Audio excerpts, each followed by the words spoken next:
Well, hello everyone, and welcome to the plot tour at the end of August on quite a cool and grey day. It's been quite a variable month in terms of weather, mostly not traditionally August weather. And starting off as always with the rhubarb bed. The tayberry has been tied in now.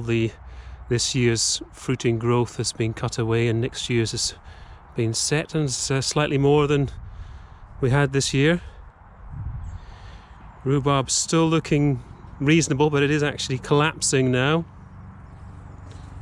We're being serenaded by a strimmer in the distance, but it is pretty full on at the moment because people have been having letters about tidying up their plots or getting kicked off. So the sweet peas are looking magnificent. The potatoes were down to 4 pots of sarpomera, which have got that early blight, but no sign of sort of late blight in the stems yet, so that's good.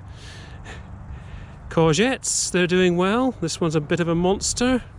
This one is supposed to be a yellow one, and the fruits are now yellow. Apparently, if they're yellow and green and stuff like that, it's an indication as to the conditions we've been having. So we've been having mixed colours of green and yellow, which is not surprising because it's just not been warm enough. And the cage is off the berries because the berries have all been harvested. We've got some nigella seed heads there, which is going to let them drop. And the carrot bath is full of happy carrots. Got to harvest more of those. And the blueberry bath is just waiting. We're going to get some new blueberries, but I'm not going to make the same mistake in planting them direct into a 330 litre container, because apparently they don't like that, as I learnt the hard way. Got an aubergine here. It's yet to give us any fruit, but it's actually the healthiest looking one we've got on the plot. Okay. Bean wigwams. The one nearest to us is one we put in second, so it's harvesting later than the one behind it. And we've got our cabbages at the front here, which are looking quite happy, and the Brussels sprouts at the back. Just have a swivel round to the orchard bed. So the Victoria plum on the right, damson and the gage have all had a haircut. They've had their summer prune.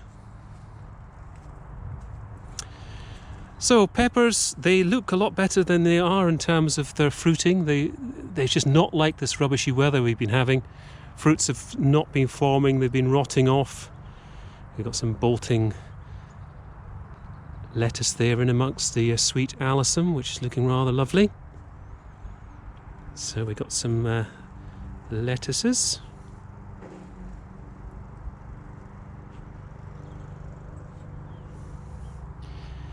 And our French beans, they've been doing us proud.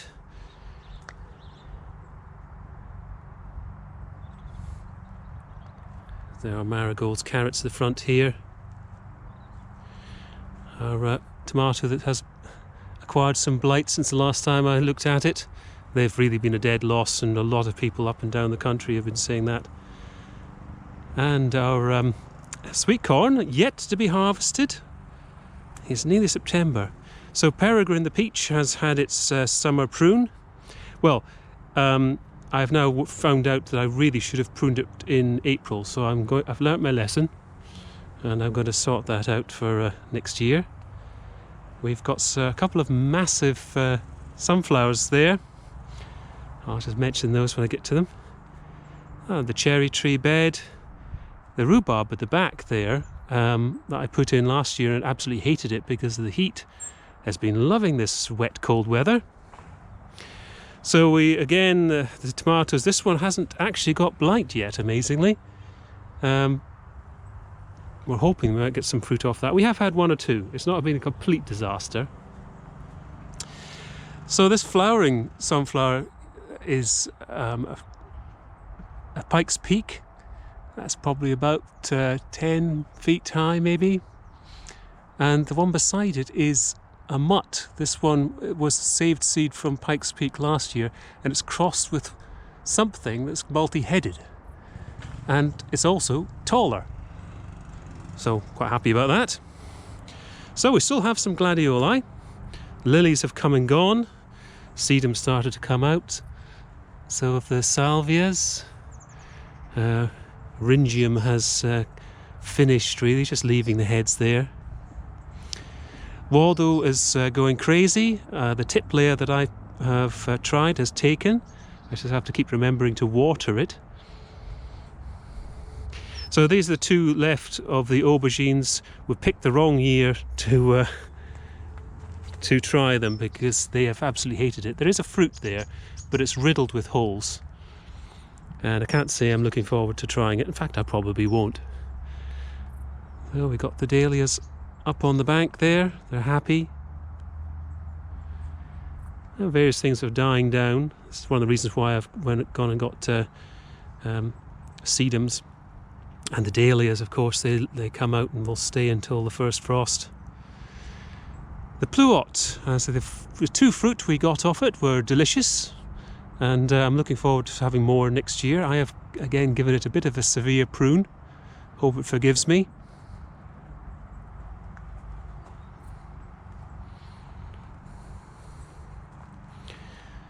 Okay, we've actually got some more roses coming on there, on the Gertrude Jekyll. So raspberries have been giving us raspberries, which is very nice of them. This is a polka, the autumn variety. You might not be able to see it, it's not very clear, but there's some wallflowers in here where the strawberries used to be. I've given the super column plums a prune.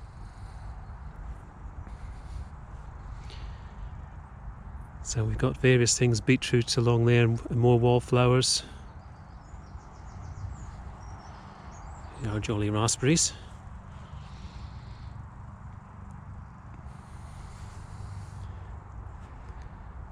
And another chance to ogle the sweet corn. Been very productive in terms of the number of cobs. We've had 4, even 5.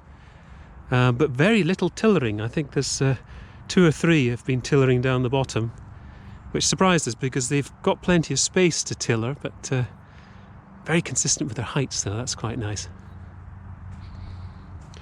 So this was the fallow bed. It's been chopped down. I couldn't stop myself from leaving the flowering chicory, even though it's elongated and rather horrible looking. Flowers are rather nice. Beetroot. They're absolute monsters now. They did like that wet weather. Leeks are doing well, although they see that one there is bolting. They're sort of bolting one at a time, which means we just harvest the one that's bolting and go and have it in something or other. The cabbage is doing this. This is a Sherwood, and we're hoping those pups might come to something. Otto's Thrill Dahlia looking magnificent. Does rather like us, that dahlia.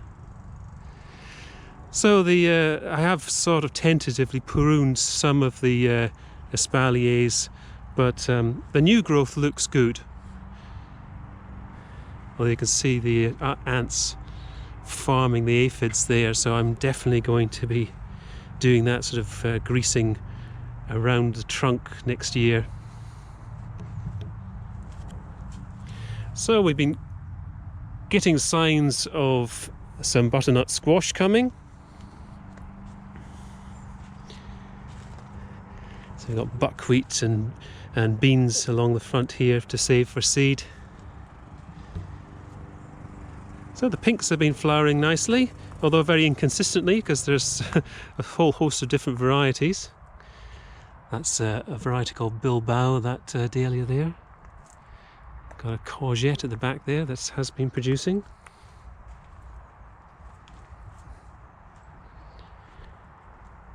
Come back round to the rhubarb again.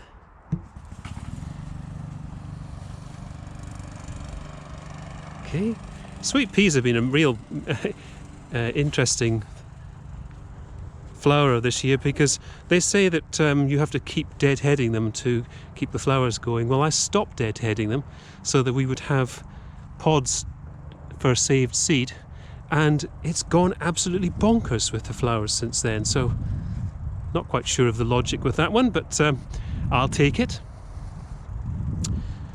So there we have it. Another month. I hope everybody's keeping well, and I will see you in September. Bye for now.